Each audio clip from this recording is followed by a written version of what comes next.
How's it going, everybody? This video is going to detail everything you need to know about killing iron dragons with magic.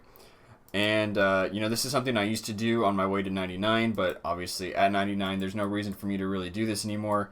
But it's a good way to recoup some of your losses as you're training magic. You may even be profitable, depending on how quickly you kill them and just how lucky you are with drops. So let's first talk about where they are.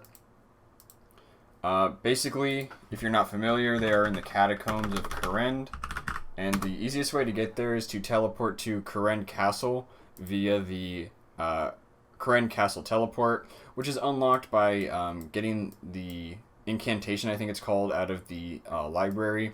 If you're unfamiliar with that, check the link in the description. It'll link to a guide there. But anyway, once you get here, you go down there. Actually, I'll just show you really quick. So after you teleport here, you're just going to investigate the statue, go on down, and you just go straight north, as you can see. I don't know if this is a default, but in Ruinlight it'll show you where they are on the map. So you're just running up here. Make sure before you go up there, drink your extended antifire. But I'm getting a little out of order, so I'll get back to my script. So the reason you may want to kill iron dragons is you want a change of pace for training magic, which is what I already spoke about, or you have a slayer task. So let's see, if you're doing this for magic, what experience rates you might expect are somewhere around 35,000 experience per hour if you're not alching. If you're alching, I didn't check those rates, but you can I don't know, if I'm gonna guess, I'll say 50k experience per hour. It'll definitely increase it significantly, but at 99 range with pretty good gear for, this is pretty much max gear for a peer as far as I know, except for the shield slot.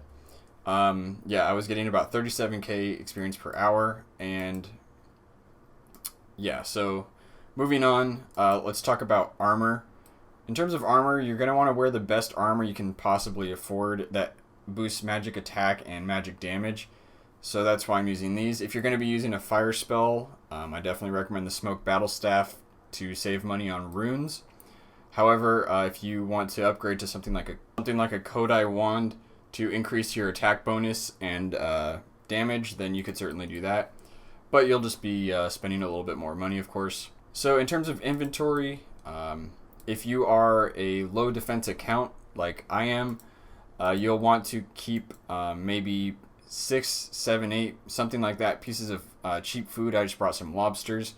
And the reason for that is after you kill the dragons, the other one will probably attack you once or twice while you're picking up the loot.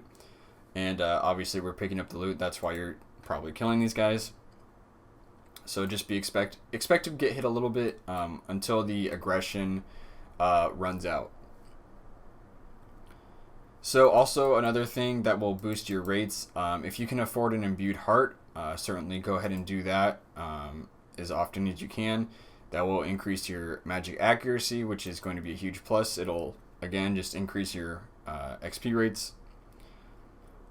Another thing is a ring of dueling or some sort of teleport. If you have like a crafting cape or you somehow have 99 construction and you're still watching this video, that just seems unlikely. But yeah, if you have a teleport to a bank, that will be helpful. If you're picking up all this loot, you're going to obviously want to hit the bank a lot.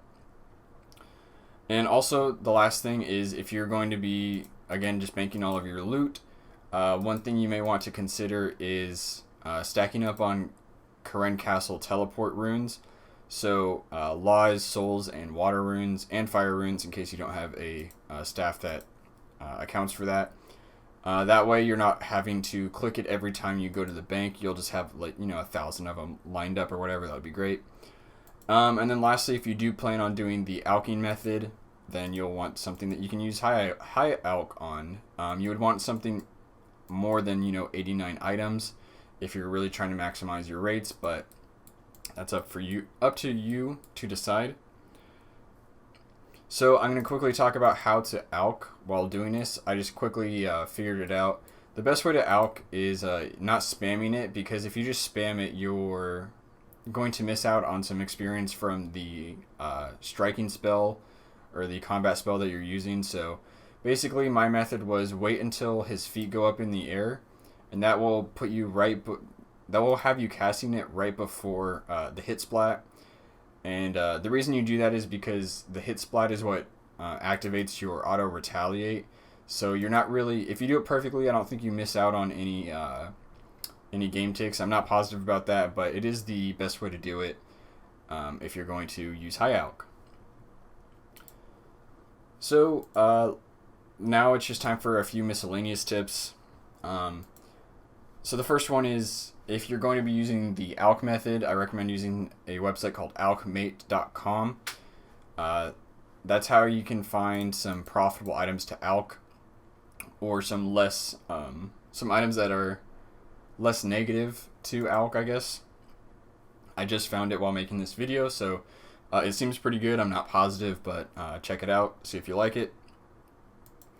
The next thing worth talking about is, according to the wiki, the average drop is about 6,400 GP. So what I figured out is, if each Chaos Rune is about 64 GP, it is right now, then it takes about 100 casts before you're losing money on these. But it's actually less than that, or you actually get less than that on average, because you're probably not picking up all of the iron bars. So what you can expect is to be losing money after, I don't know, let's just say 50 casts. So you're probably going to be losing money while doing this, but obviously you're still going to be making a lot of money back with all of the bones and the good drops. So it won't be a total loss. You know, that's why we're doing it, to make some money back.